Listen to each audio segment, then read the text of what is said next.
जय हिंद साथियों, आप सभी का स्वागत है आपके अपने इस YouTube चैनल वीनस क्लासेस पर। आज की इस वीडियो में हम लोग देखेंगे साथियों रेलवे की सभी परीक्षाओं के लिए जीके प्लस साइंस की एक बहुत ही बेहतरीन क्लास। ये जीके प्लस साइंस का सेट नंबर 28 है। इससे पहले जीके प्लस साइंस के 27 सेट हम करवा चुके हैं। प्लेलिस्ट बनी हुई है, आप देख सकते हैं। रेलवे में ऐसे ही प्रश्न पूछे जाते हैं और ये टीसीएस के द्वारा पूछे गए सर्वश्रेष्ठ प्रश्न हैं और प्रश्नों का लेवल तो आप देख ही रहे हैं साथियों। तो ज्यादा समय ना बिताते हुए सीधा प्रश्नों की ओर चलते हैं। तो साथियों, आज की क्लास का पहला प्रश्न आप सभी के सामने है। क्या कहता है कि निम्नलिखित में से किसमें पौधे के शरीर को जड़ें, तने और पत्तियों में विभेदित किया जाता है? तो बच्चा, एक पौधा होता है जिसको कहा जाता है मर्सीलिया। तो इसके शरीर को, इस पौधे के शरीर को 3 भागों में बांटा जाता है, जड़, तना और पत्तियां।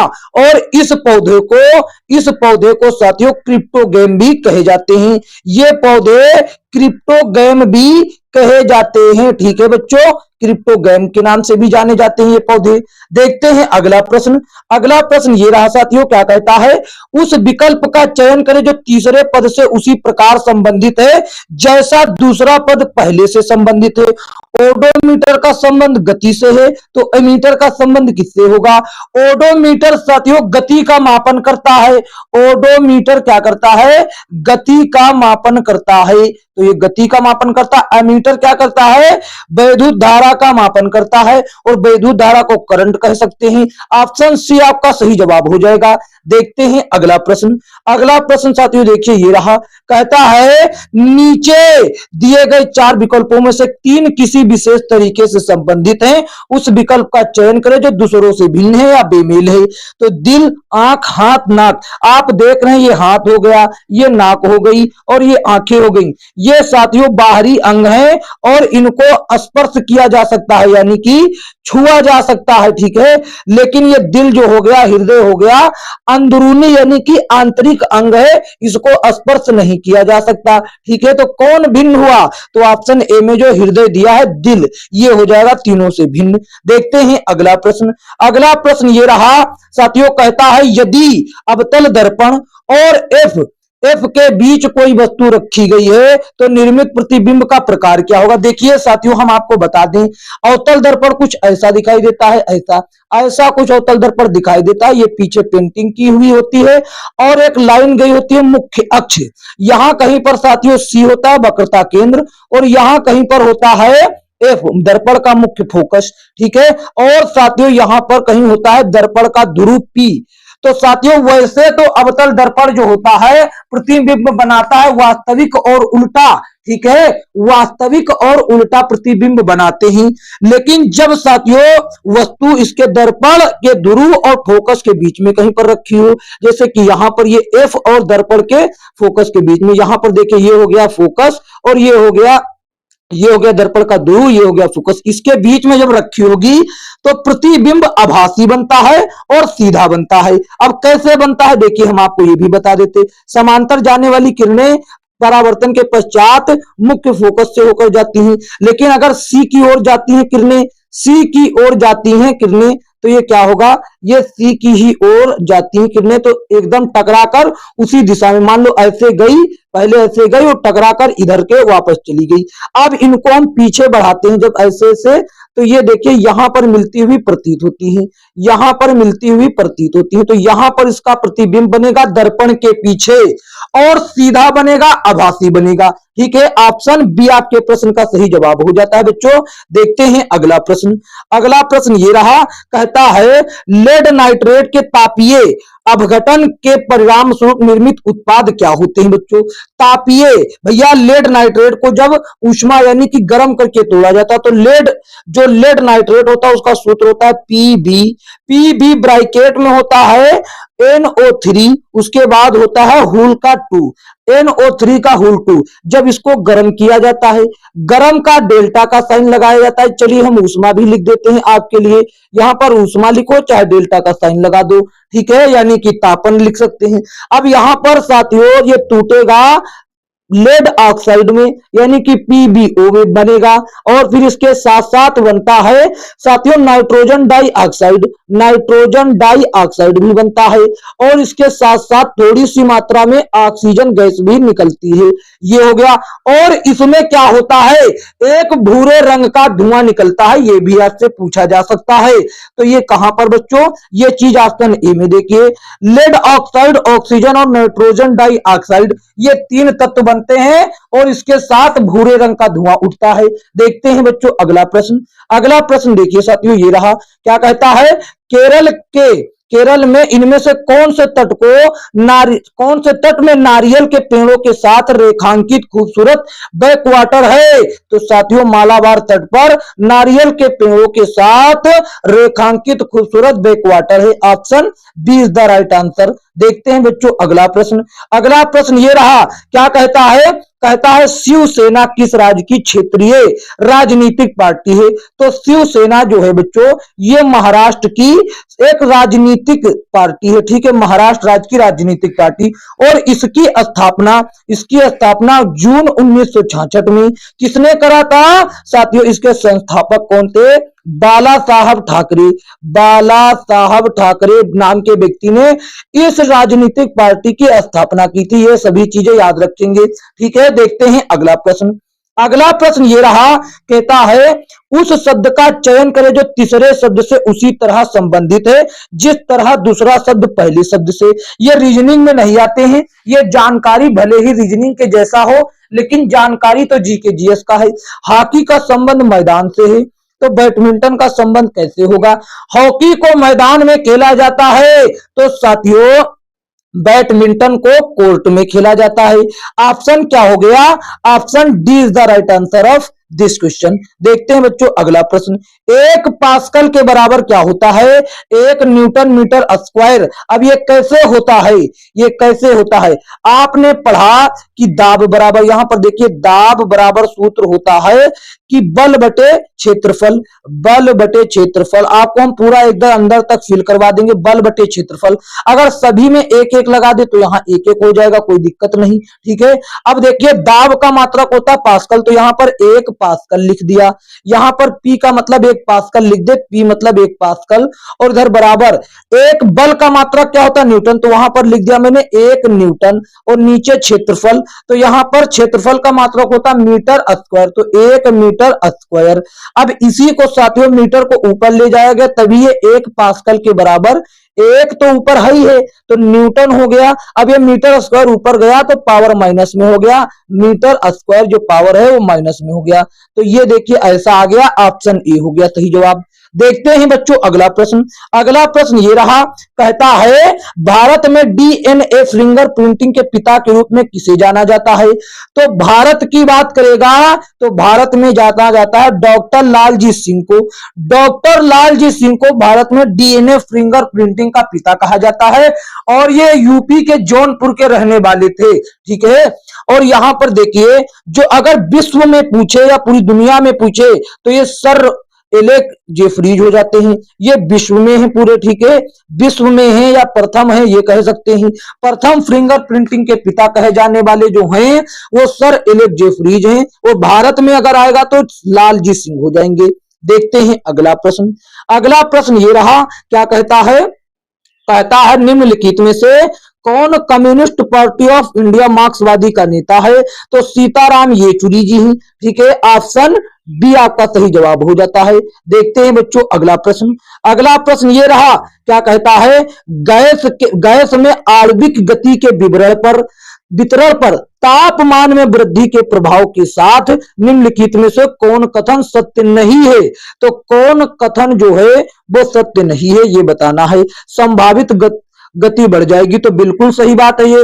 जब तापमान बढ़ेगा तो गति बढ़ेगी, ऑप्शन ए सही। और वितरण व्यापक हो जाएगा, बिल्कुल सही। और वितरण वक्र में के तहत क्षेत्र उतना ही रहता जितना निम्न ताप के नीचे होता। तो भैया क्षेत्रफल तो उतना ही कवर करेंगे जितना वो गैस के अणु ले रहे हैं, चाहे ताप बढ़ाओ या ना बढ़ाओ, तो ये भी सही। गैस के साथ भैया अंश बढ़ जाता है, ये अंश नहीं बढ़ेगा, अंश तो उतना ही रहेगा। तो ये हो जाता है गलत, जो गलत है वही उत्तर हो जाता। Option B is the right answer of this question. देखते हैं बच्चों अगला प्रश्न। अगला प्रश्न ये रहा, कहता है किसी पिंड पर कार्य तभी किया जा सकता है जब भैया वो यांत्रिक ऊर्जा का अनुभव करे। जब वो यांत्रिक ऊर्जा का अनुभव करे, क्योंकि कार्य करने की क्षमता ऊर्जा कही जाती, और जब तक किसी वस्तु के पास, किसी पिंड के पास ऊर्जा का अनुभव ना होगा, ऊर्जा नहीं होगी, तो उस पर कार्य नहीं किया जा सकता या फिर वो कार्य नहीं कर सकती। ऑप्शन ए आपके प्रश्न का सही जवाब हो जाता है। देखते हैं अगला प्रश्न। अगला प्रश्न ये रहा साथियों, क्या कहता है, कहता ये है कि एक कार की चाल 5 सेकंड में 18 किलोमीटर प्रति घंटा से 54 किलोमीटर प्रति घंटा हो जाती है, तो उसका त्वरण क्या है। त्वरण होता है बच्चों वेग में परिवर्तन की दर। वेग में परिवर्तन कितना हुआ, 18 से 54, यानी कि 18 का बदलाव हुआ। लेकिन आप देख रहे हैं समय सेकंड में है, और ये गति क्या है, ये गति जो है किलोमीटर प्रति घंटा में, तो इसको मीटर प्रति सेकंड में बदलने के लिए 5/18 से गुणा कर दिया, तो 18 से 18 कट जाएगा, ये गति मीटर प्रति सेकंड में आ गई 5 मीटर प्रति सेकंड। यानी कि बदलाव कितने का हुआ, 5 मीटर प्रति सेकंड का हुआ, 5 मीटर प्रति सेकंड का, और कितने समय में, 5 सेकंड में हुआ। 5 सेकंड में तो काटेंगे 5 एकम 5, वो बराबर ये 1 आ जाएगा, और मीटर प्रति सेकेंड स्क्वायर, मीटर प्रति सेकेंड स्क्वायर हो जाएगा। ये कहां पर है, ऑप्शन ए में है। पावर अगर प्रति का निशान नहीं लगा होगा ये, तो पावर माइनस में होगी, ठीक है, ये कोई दिक्कत इससे नहीं होने वाला। ऑप्शन ए आपका सही जवाब हो जाता है। देखते हैं अगला प्रश्न। अगला प्रश्न ये रहा, कहता है हेलोफीलिया क्या है। यह एक रोग है जो रक्त का थक्का ना उत्पन्न, बात सही है। ये एक ऐसा रोग है, आपने देखा होगा कि सामान्य व्यक्तियों में अगर चोट लगती है तो खून बहता है, उसके थोड़ी देर बाद वो खून वहीं पर जम जाता है और खून बहना बंद हो जाता है। लेकिन जो हेमोफीलिया से ग्रसित होता है तो उसके साथियों खून बहता ही जाएगा, खून उसका जमेगा नहीं, यानी कि ऐसी बीमारी में खून जमता नहीं है, और ये अनुवांशिक रोग होता है जो साथियों पीढ़ी दर पीढ़ी के लिए स्थायी रहता है, ठीक है। देखते हैं अगला प्रश्न। अगला प्रश्न ये रहा, कहता है कि इनमें से कौन सा असंतृप्त यौगिक है। तो हम आपको बता देते हैं असंतृप्त यौगिक कौन। देखिए 3 प्रकार के हाइड्रोकार्बन्स होते हैं, एक होता है एल्केन, एक होता है एल्केन, ठीक है, और एक होता है एल्कीन। एक एल्केन हो गया, एक हो गया एल्कीन, और एक होता है एल्काइन। शायद ये सभी चीजें आप जानते भी हो, ना जानते हो तो देख लीजिए। एल्काइन, ये 3 टाइप के हाइड्रोकार्बन्स होते हैं, ठीक है। हाइड्रोकार्बन्स ये 3 टाइप के होते हैं। इसमें क्या होता है, सभी तत्व सिंगल बॉन्ड से जुड़े होते हैं। कार्बन हो गया, हाइड्रोजन हो गया, सभी सिंगल बॉन्ड से। इसमें साथियों कोई एक या कोई 2 डबल बॉन्ड से जुड़े होंगे, इसमें कोई एक या कोई 2, कम से कम एक बॉन्ड तो ट्रिपल होगा ही। अब ये जिसमें सिंगल बॉन्ड होता है उसको संतृप्त हाइड्रोकार्बन कहा जाता है। इसको क्या कहा जाता है, संतृप्त हाइड्रोकार्बन कहा जाता है। ये हो जाते हैं आपके संतृप्त हाइड्रोकार्बन्स, ठीक है, ये संतृप्त हाइड्रोकार्बन्स हो जाते। जबकि ये दोनों क्या होते हैं, ये होते हैं असंतृप्त हाइड्रोकार्बन, असंतृप्त हाइड्रोकार्बन्स हो जाते हैं ये। तो ये हो गए असंतृप्त हाइड्रोकार्बन। अब डबल या ट्रिपल बॉन्ड किसमें है, आप कहेंगे सर इसमें ए वाले में है ट्रिपल बॉन्ड, तो यही हो गया असंतृप्त। बाकी ये तीनों कौन है, ये संतृप्त हाइड्रोकार्बन से। देखिए कितना आसानी से हो गया, ठीक है, इसमें कोई ज्यादा विशेष वो नहीं है। देखते हैं अगला। अगला ये रहा साथियों, क्या कहता है, आइसोब्यूटेन का आणविक सूत्र क्या होता है। ये जो आइसोब्यूटेन है ये एल्केन श्रेणी का तत्व होता है। अभी जो मैंने बताया है आपको ऊपर वाले प्रश्न में, एल्केन, एल्कीन, एल्काइन, तो ये ब्यूटेन जो है एल्केन श्रेणी का सदस्य है, ठीक है। और आइसोब्यूटेन एक होता है नॉर्मल ब्यूटेन। इसमें क्या फर्क होता है आइसोब्यूटेन और ब्यूटेन में, देखिए यहां पर एक कार्बन के साथ 3 हाइड्रोजन सिंगल बॉन्ड के साथ जुड़े होते हैं, और फिर से इसी तरीके से ये सिंगल बॉन्ड के साथ ये जुड़े होते हैं, और ये सभी चीज सिंगल बॉन्ड के साथ एक लाइन से जुड़े होते हैं, ये एक लाइन से जुड़े होते हैं। तो ये 4 कार्बन के साथ साथियों, 4 कार्बन के साथ कितने, यहां पर 2 जुड़े होते हैं, यहां पर 2 जुड़े होते हैं बच्चों, यहां पर इस बीच वाले में 2 जुड़े होते हैं, इसमें 2 और इसमें 2 और इसमें 3। ये साथियों 4 कार्बन के साथ, 4 कार्बन के साथ भैया 10 हाइड्रोजन जुड़े होते हैं, 10 हाइड्रोजन, वो सीधी लाइन में होते हैं, तो इसको नॉर्मल ब्यूटेन कहा जाता है। एन ब्यूटेन लिख देते हैं, ये नॉर्मल ब्यूटेन है, ठीक है, ये नॉर्मल ब्यूटेन हो गया। ये हो गया नॉर्मल ब्यूटेन। अगर यही साथियों CH3 एक कार्बन के साथ 3 हाइड्रोजन, फिर एक कार्बन के साथ 2 हाइड्रोजन, फिर से यहाँ पर एक कार्बन के साथ 2 हाइड्रोजन यहाँ पर जुड़ा, लेकिन ये सीधे ना जुड़कर ये इधर को नीचे की ओर शाखा टाइप में जुड़ जाए, तीसरा वाला ये कहीं भी, चाहे इसमें जुड़ जाए चाहे इधर वाले में जुड़ जाए, कहीं भी, तो ये शाखित हो गया। ये क्या हो गया, ये शाखा टाइप में निकल गया, तो इसको कहा जाता है आइसोब्यूटेन। इसको कहा जाता है आइसोब्यूटेन कहा जाता है। आपको फर्क हो गया होगा नॉर्मल ब्यूटेन और आइसोब्यूटेन में क्या फर्क है। ठीक है, ये होता है आइसोब्यूटेन। ठीक है बच्चों, तो आपसे पूछा है आइसोब्यूटेन, सूत्र तो सभी का वही रहेगा, सूत्र तो दोनों का वही रहता है। ऑप्शन ए आपका क्या हो जाता है, सही जवाब हो जाता है। देखते हैं बच्चों अगला प्रश्न।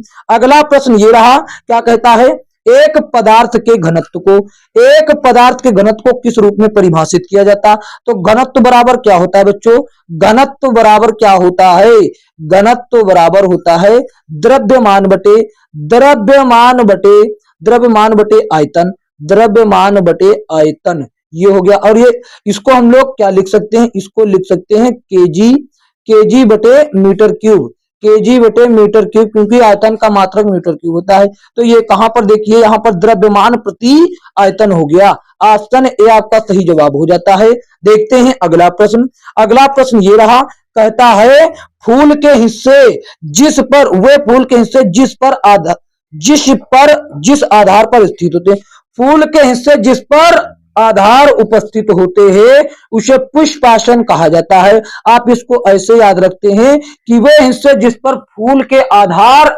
स्थित होते हैं या उपस्थित होते हैं, पुष्प का आसन, पुष्प के आसन पर ही आधार होगा, यानी कि option B is the right answer of this question. देखते हैं बच्चों अगला प्रश्न। अगला प्रश्न ये रहा, क्या कहता है, कहता है कौन से काल के बीच, मतलब कब से कब के बीच की अवधि को दिल्ली सल्तनत की अवधि के रूप में जाना जाता। 1206 में, 1206 ईस्वी में मोहम्मद गौरी का गुलाम यानी कि कुतुबुद्दीन ऐबक ने दिल्ली सल्तनत की नींव रखी, और 1526 में, 1526 में लोधी वंश का शासक इब्राहिम लोधी बाबर के हाथों पानीपत के प्रथम युद्ध में मारा गया, और शुरुआत हुई कुतुबुद्दीन ऐबक के साथ और इब्राहिम लोधी के साथ दिल्ली सल्तनत का अंत हो गया। ठीक है, तो ये कितना 1206 से 1526 है, यहाँ पर 56 नहीं बच्चों 26 है। ठीक है, 1526। तो इस तरीके से ये 320 साल की अवधि तक दिल्ली सल्तनत का काल रहा। तो ये कहां पर है, ऑप्शन आपका क्या हो जाता है भैया, ऑप्शन हो गया सी। तो 1526 में बाबर के हाथों इब्राहिम लोधी मारा गया, यहीं से दिल्ली सल्तनत का हो गया एंड, और इस पर 5 राजवंशों ने शासन किया। कौन सा, एक हो जाता गुलाम वंश, एक हो जाता खिलजी वंश, एक हो जाता तुगलक वंश, एक हो जाता सैयद वंश, और एक हो जाता अंतिम लोधी वंश। तो इस 5 राजवंशों ने शासन किया। ये सभी चीजें आपको हम पढ़ा रखे हैं पहले ही। ठीक है, देखिए ये रहा, कहता निम्नलिखित में से कौन सी नदी सप्त सिंधु क्षेत्र में फैल जाती है और बाद में सूख जाती है। तो ऐसी नदी है सरस्वती नदी है, और इस सरस्वती नदी का उल्लेख ऋग्वेद जैसे ग्रंथों में भी मिलता है, और इसको साथियों उसमें मरुस्थल में सूखा हुआ बताया गया है। ठीक है, देखते हैं अगला प्रश्न। अगला प्रश्न ये रहा, कहता लिंथेनाइड और एक्टेनाइड, लिंथेनाइड और एक्टेनाइड जो होते हैं वो एफ ब्लॉक के अंतर्गत आते हैं, एफ ब्लॉक के तत्व होते हैं। ठीक है, ऑप्शन सी आपका सही जवाब हो जाता है। जबकि बात कर ले एस ब्लॉक में, तो एस ब्लॉक कहां पर है, इसमें समूह 1 और 2, 1 और 2 समूह आते हैं। यहां पर लिख दे बाकायदा ताकि आप देख सकें कौन कौन से समूह आते हैं। समूह 1 और 2, समूह 1 और 2 के तत्व आते हैं। ठीक है, और पी ब्लॉक के तत्व में, पी ब्लॉक के तत्व में कौन आता है, समूह पी ब्लॉक में कौन से समूह आते हैं, तो 13 से 18 तक आते हैं, 13 से 18 तक के समूह आते हैं। ठीक है, 13 से 18 के समूह। और डी ब्लॉक में, डी ब्लॉक में भी आपको हम बता देते हैं बच्चों, डी ब्लॉक में कौन से समूह आते हैं। डी ब्लॉक में भैया 2, 1 और 2 तो हो ही गए, और उधर 13, तो इसके आएंगे भैया 3 से 12 समूह के तत्व, 3 से 12 समूह के तत्व आते हैं। और ए ब्लॉक में हो गया 58 से 103 के परमाणु क्रमांक वाले तत्व, और इस डी ब्लॉक के तत्व को संक्रमण धातुएं भी कहा जाता है। देखते हैं अगला प्रश्न। अगला प्रश्न ये रहा, कहता है सोडियम क्लोराइड और अमोनियम क्लोराइड को अलग करने के लिए आप निम्नलिखित में से किस प्रक्रिया का उपयोग करेंगे। बच्चों हम आपको एक बात बता दें, देखिए वैसे सामान्य तत्वों को अगर ये ठोस रूप में जो भी होता हो उसको अगर गर्म किया जाएगा तो वो क्या दर्शाएगा, वो अगर इसको बच्चों गर्म करते हैं, हम किसी भी तत्व को गर्म करेंगे, यहाँ पर डेल्टा का मतलब गर्म, तो वो द्रव में परिवर्तित होगा, द्रव में, फिर उसके बाद द्रव को गर्म करेंगे तब जाकर वो गैस बनेगा। लेकिन साथियों कुछ ऐसे तत्व होते हैं जैसे कि उनको ठोस में है, अगर हम लोग गर्म करते हैं, ये त्रिभुज जैसा डेल्टा साइन, इसका मतलब गर्म करना, तो वो डायरेक्ट गैस में परिवर्तित हो जाते हैं। वो कौन से तत्व हो जाते हैं जी, वो हो जाते हैं कपूर हो जाता है, नेफ्थलीन हो जाता है और अमोनियम क्लोराइड हो जाता है। तो ये साथियों जो अमोनियम क्लोराइड जैसे तत्व हैं ये इसी कैटेगरी में आते। तो इस क्रिया को क्या कहा जाता है, इस क्रिया को, ठोस को गर्म करो सीधे बाष्पीकृत हो जाए गैस में, तो इस क्रिया को ऊर्ध्वपातन या सब्लिमेशन कहा जाता है। तो हम इस प्रक्रिया का उपयोग करेंगे। ठीक है, देखते हैं अगला प्रश्न ये रहा, कहता है कि किसमें बडिंग की प्रक्रिया द्वारा प्रजनन के लिए पुनर्जन्म की कोशिकाओं का उपयोग करता।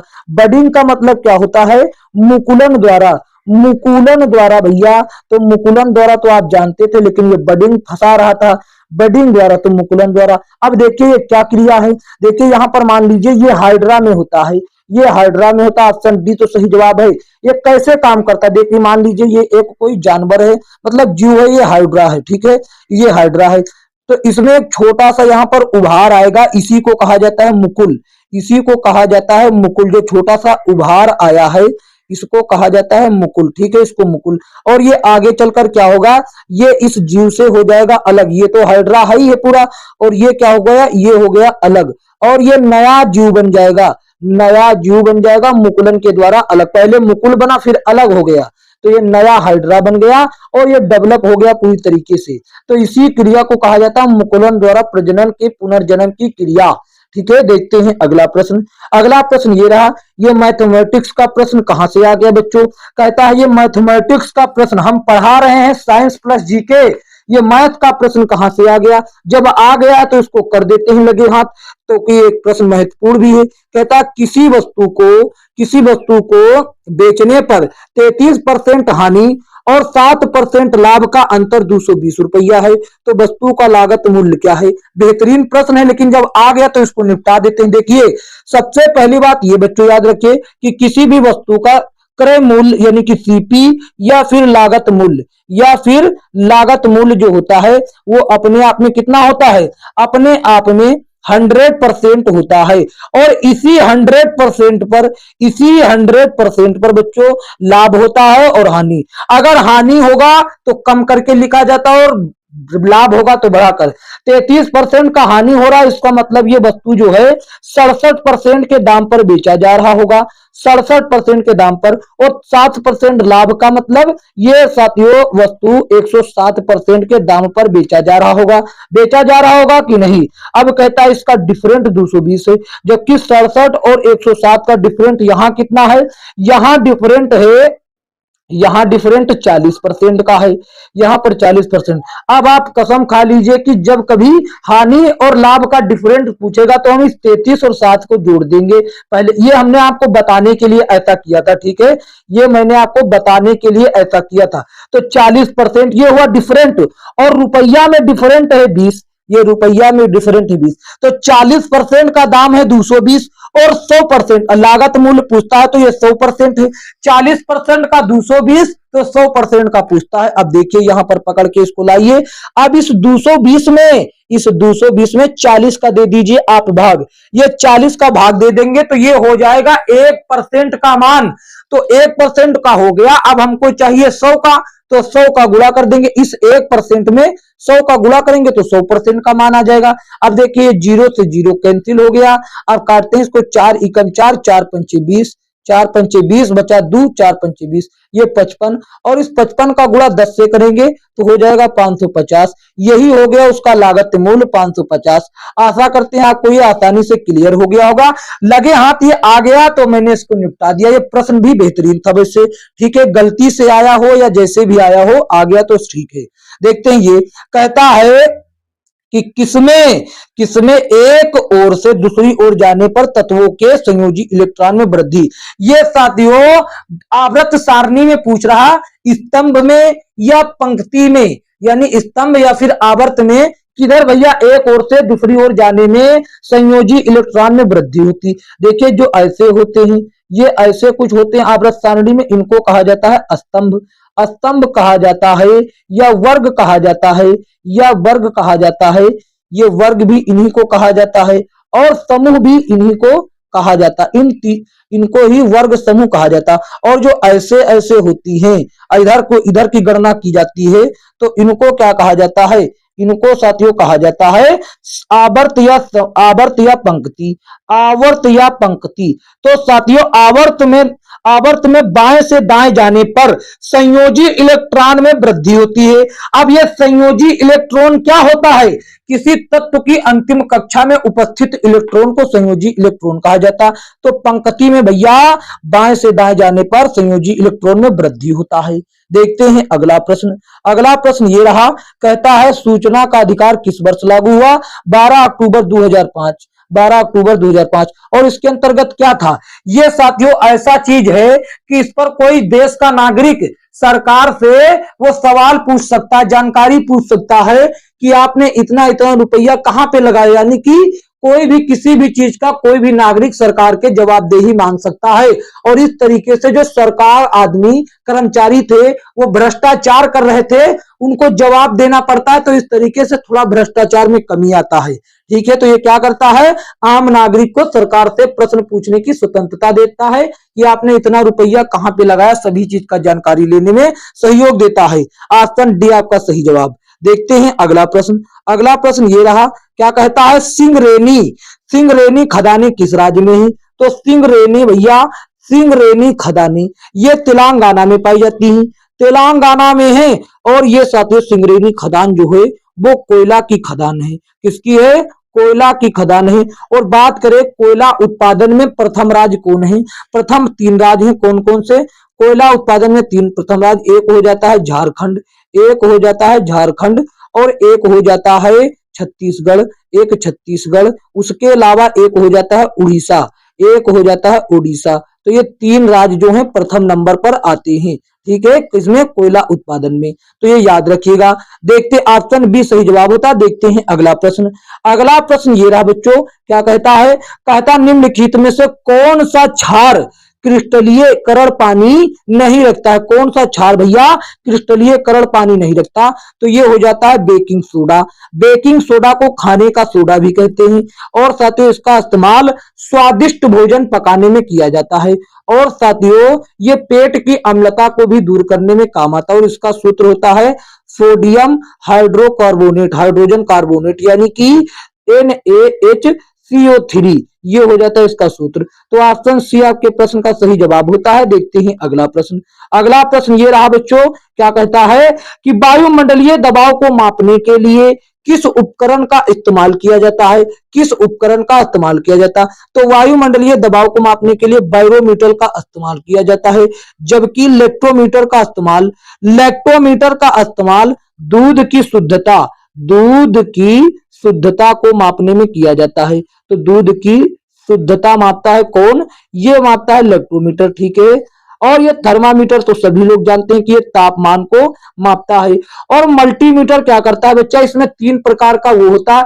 एक जो होता है धारा को भी माप सकता है, यानी कि अमीटर भी काम करता है अमीटर का। और एक वोल्टमीटर भी माप सकता है, ये वोल्ट को भी माप सकता है, यानी कि विभवांतर को भी। और एक होता है साथियों ओम को भी माप सकता है, यानी कि साथियों ओम मीटर भी लगा होता है, ये प्रतिरोध को। ये तीनों तरीके के चीज को माप सकता है। इसमें 3 प्रकार के यंत्र पाए जाते हैं। ठीक है, तो ये प्रतिरोध को भी माप सकता है, वोल्ट को भी माप सकता है और धारा को भी। तो ऑप्शन आपका उत्तर सही जवाब होता है ऑप्शन बी। ऑप्शन बी आपके प्रश्न का सही जवाब होता है। बाकी अन्य जानकारी भी साथियों याद करके रखिएगा। ठीक है मेरे भाई, देखते हैं अगला प्रश्न। अगला प्रश्न ये रहा, कहता है 150 ग्राम पानी में 50 ग्राम चीनी घोलकर बनाए गए बिलियन में मास प्रतीक के जरिए मास का संदर्भ क्या होगा। वो आपसे कुछ और ना पूछना चाह रहा, वो पूछना चाह रहा कि चीनी का परसेंट बता दो पूरे बिलियन में। तो पहले बिलियन था, पानी था 150 ग्राम, चीनी डाली गई 50 ग्राम, तो बिलियन टोटल हो गया 200। 150 प्लस 50 ग्राम, और परसेंट में आने के लिए सबसे गुणा कर देते हैं, सबसे गुणा कर देते हैं। अब देखिए यहाँ पर बराबर में ऊपर से 50 है तो चीनी का भैया मात्रा है, अब बिलियन का मात्रा 150 प्लस 50 ही हो गया 200, और प्रतिशत में लाने के लिए सबसे गुणा कर दिया, 1 जीरो से 1 जीरो, 2 जीरो से 2 जीरो, ये कट गया, और 50 का आधा भैया 25 हो जाता है। 25% इसका चीनी का मात्रा है। ऑप्शन सी सही जवाब। और ये चीनी के मात्रा को ही सांद्रता कहा जा सकता है। ठीक है, देखते हैं बच्चों अगला प्रश्न। अगला प्रश्न देखिए साथियों क्या कहता है, ये रहा, कहता है कि कौन सा ऊतक एकमात्र ऊतक जो पादप ऊतक है जो कोशिका विभाजन द्वारा नई कोशिकाओं का उत्पादन करता। भैया यहां पर कोशिका विभाजन आ गया, तो कोशिका विभाजन विभाज्य ऊतक ऊतक करता है, जिसको अंग्रेजी में मेरिस्टेमेटिक कहते हैं। ऑप्शन सी आपके प्रश्न का क्या होता है, सही जवाब होता है। ठीक है, देखते हैं अगला प्रश्न। अगला प्रश्न ये रहा बच्चों, कहता है कि 20 किलोग्राम द्रव्यमान की एक वस्तु 5 मीटर प्रति सेकेंड के गति के साथ चलती है, तो इसकी गतिज ऊर्जा क्या होगी। गतिज ऊर्जा का सूत्र साथियों कई बार हम निरंतर पढ़ा रहे हैं, तो सूत्र हो जाता है m गुणे v का स्क्वायर। ठीक है, यहां पर देखिए E बराबर क्या होगा, यहां पर बच्चों देखिए E बराबर क्या हो जाएगा, E बराबर देखिए 1/2 तो है ही है, और इसका द्रव्यमान कितना हो जाता है 20, तो ये लिख दिया 20, और वेग स्क्वायर का मतलब इस वेग को 2 बार गुणा करके लिख देते हैं, या सीधा 25 लिख देते, कोई दिक्कत ना होता। तो यहां पर देखिए 2 से काटेंगे 10 बार में, 10 का गुणा किया 5 से तो हो गया 50, 50 का गुणा 5 से तो ये हो गया 250 यानी कि 250, और ऊर्जा हमेशा जूल में आता है, तो इसीलिए ये जूल हो जाएगा 250 जूल। ऑप्शन बी आपके प्रश्न का सही जवाब हो जाता है। आशा करते हैं आपको आसानी से क्लियर हो गया होगा। देखते हैं बच्चों अगला प्रश्न। अगला प्रश्न ये रहा साथियों, क्या कहता है, कहता है एक लड़के ने एक चट्टान के पास ताली बजाई और 3 सेकेंड बाद उसे उससे प्रतिध्वनि सुनाई दिया। यदि ध्वनि की गति 346 मीटर प्रति सेकेंड है तो वह लड़का चट्टान से कितनी दूर है। मान लीजिए कि वो लड़का जो है यहाँ पर खड़ा हुआ है, ऐसे लड़का खड़ा हुआ और ये चट्टान यहाँ पर स्थित है। ठीक है, इस लड़के ने ताली बजाई तो ध्वनि ऐसे गया होगा, फिर यहाँ पर टकराया होगा, फिर टकराने के पश्चात यहाँ पर फिर आया होगा। तो पहले तो ऐसे गया फिर यहाँ पर आया, तो इसको ध्वनि को आने और जाने में टोटल समय कितना लगा, 3 सेकेंड लगा। तो ये दोनों तरफ का समय लगा, पहले गया फिर आया। और हमसे पूछा है दूरी, तो दूरी क्या होगा, दूरी तो केवल एक ही तरफ जाने में समय हमको पता बता देगा, तो एक तरफ जाने में समय इसका आधा समय लगा होगा यानी कि 1.5। तो देखिए ध्वनि का गति क्या है, दूरी पता करना है, तो ध्वनि का गति है 346 और 4 गुणे समय क्या हो जाता दूरी, तो ये हो गया 4। ध्वनि का समय कितना लगा, 3 लगा, लेकिन ये दोनों तरफ लगा तो इसका आधा कर देते हैं, ये एक तरफ हो जाएगा। ठीक है, आधा कर दिया। अब 2 से काटते इसको, 2 एकम 2 और 2 1 बचा, 2 सत्ते 14 बचा, 2 तिया 6। अब देखिए यहाँ पर क्या हो जाता है, इसका गुणा कर देते, 3 त्रिका 9, यहाँ पर गुणा करते हैं 3 तिया 9, ये हुआ लास्ट में 9 बच्चे, कितना हुआ लास्ट में हुआ 9। अब लास्ट में 9 केवल दुइये में है तो ये 2 नहीं हो सकता हमारा उत्तर। ठीक है, ये 2 नहीं हो सकता। फिर 7 त्रिक 21, 21 का एक हासिल लगे 2, अभी दोनों में 19 है, और फिर 7 3 एकम 3 और हासिल 2 5, ये 519 मीटर हो गया आपका सही। तो कहां पर option B is the right answer of this question. देखते हैं बच्चों अगला प्रश्न। अगला प्रश्न ये रहा, कहता काकरा पार, काकरा पार जो है ये परमाणु ऊर्जा स्टेशन किस राज्य में है। काकरा पार परमाणु ऊर्जा स्टेशन गुजरात राज्य में स्थित है बच्चों, कहां पर, गुजरात राज्य में स्थित है। और जबकि आपको पता होना चाहिए महाराष्ट्र में एक महत्वपूर्ण परमाणु ऊर्जा संयंत्र या स्टेशन स्थित है जिसका नाम तारापुर है, तारापुर परमाणु स्टेशन। ठीक है, और कर्नाटक में साथियों एक प्रसिद्ध फेमस है कैगा, और ये आपको पूछा जा सकता है आपसे, तो आपको पता होना चाहिए। और राजस्थान में तो आप जानबे करते हैं कि रावत भाटा नाम का है, रावत भाटा, रावत भाटा। इसके अतिरिक्त आपको ये भी पता होना चाहिए कि उत्तर प्रदेश में नरौरा नाम का है, नरौरा, नरौरा हो गया, और तमिलनाडु में कल्पपक्कम। ठीक है, ये सभी चीजें आपको पता होना चाहिए। ऑप्शन सी आपके प्रश्न का सही जवाब। देखते हैं बच्चों अगला प्रश्न। अगला प्रश्न ये रहा, कहता है विद्युत वाहक बल ई, इसको बच्चों ईएमएफ द्वारा दर्शाया जाता है। विद्युत वाहक बल ईएमएफ यानी कि इलेक्ट्रोमैग्नेटिक फोर्स, ये साथियों कि भैया क्या कहता है कि कितनी ऊर्जा एकांक आवेश को प्रवाहित करने में लग रहा है, कितनी ऊर्जा एकांक आवेश को प्रवाहित करने में लग रहा है। तो ई बटे क्यू के द्वारा दर्शाया जा सकता है। ऑप्शन आपका सी सही जवाब हो जाता है। एकांक आवेश को प्रवाहित कराने में कितना ऊर्जा लग रहा। और ये ईएमएफ बल क्या होता है? विद्युत वाहक बल ऐसा बल होता है जो किसी परिपथ में, किसी सर्किट में विद्युत धारा को बनाए रखता है। ठीक है, ऑप्शन सी सही जवाब। देखते हैं अगला प्रश्न। अगला प्रश्न ये रहा साथियों, क्या कहता है? कहता है विभवांतर की एसआई इकाई क्या होती है? विभवांतर की एसआई इकाई वोल्ट हो जाती है, इसको वोल्ट भी कह सकते हैं। ऑप्शन सी सही जवाब। जबकि बात करेंगे जूल किसका होता है? जूल होता है कार्य का, और कार्य के साथ साथ ये ऊर्जा का भी होता है। कार्य और ऊर्जा दोनों का मात्रक जूल होता, और वाट होता है विद्युत शक्ति का। विद्युत शक्ति का मात्रक क्या होता है? वाट होता है। ये वाट शक्ति का हो जाता है। और कूलाम किसका होता है? ये विद्युत आवेश का मात्रक हो जाता है। सभी चीजें मैंने आपको बता दिया, और ये सभी चीजें बच्चों आपको पढ़ना है और याद रखना है दिमाग में। देखते हैं अगला प्रश्न। अगला प्रश्न ये रहा बच्चों, क्या कहता है? ये रहा अगला प्रश्न ये रहा बच्चों, कहता है सिटी मॉन्टेसरी स्कूल जिसका नाम सबसे अधिक संख्या वाले विद्यार्थियों के लिए Guinness book of world records में दर्ज है, कि ये कहाँ के सबसे लोकप्रिय स्कूलों में से एक है। तो ये उत्तर प्रदेश के लखनऊ में स्थित है, और इसकी कई ब्रांचें हैं, जैसे कि चौक में स्थित, आलमबाग में स्थित, राजाजीपुरम में स्थित बहुत, और इसको शॉर्टकट में सीएमएस के नाम से जाना जाता है। ठीक है, देखते हैं अगला प्रश्न। अगला प्रश्न तो नहीं है बच्चों, आगे कोई प्रश्न है ही नहीं। तो साथियों, आशा करते आपको यह जो है क्लास बेहतरीन लगा होगा। अगर यह क्लास अच्छा लगा तो इसको एक प्यारा सा लाइक कर दीजिए, और साथियों इसको कमेंट करके हमें जरूर बताएं कि आपको यह क्लास कैसी लगी, और इसको अपने दोस्तों में ज्यादा से ज्यादा शेयर करें। साथियों, एक आपसे गुजारिश हाथ जोड़कर है कि चैनल पर नए हो तो चैनल को सब्सक्राइब करके नोटिफिकेशन बेल को ऑल पर क्लिक कर लीजिए, और इसका पीडीएफ प्राप्त करने के लिए हमारे टेलीग्राम चैनल को ज्वाइन कर लीजिए, जो कि डिस्क्रिप्शन में लिंक है, वहां पर क्लिक करके आप जा सकते हैं। और ये पीडीएफ आपको परीक्षा के समय पढ़ने में रामबाण साबित होंगी, बहुत मदद करेंगी। तो साथियों, मिलेंगे किसी अन्य वीडियो में, तब तक के लिए जय हिंद, जय भारत। बने रहिए वीनस क्लासेस के साथ, अपनी तैयारी करते रहिए।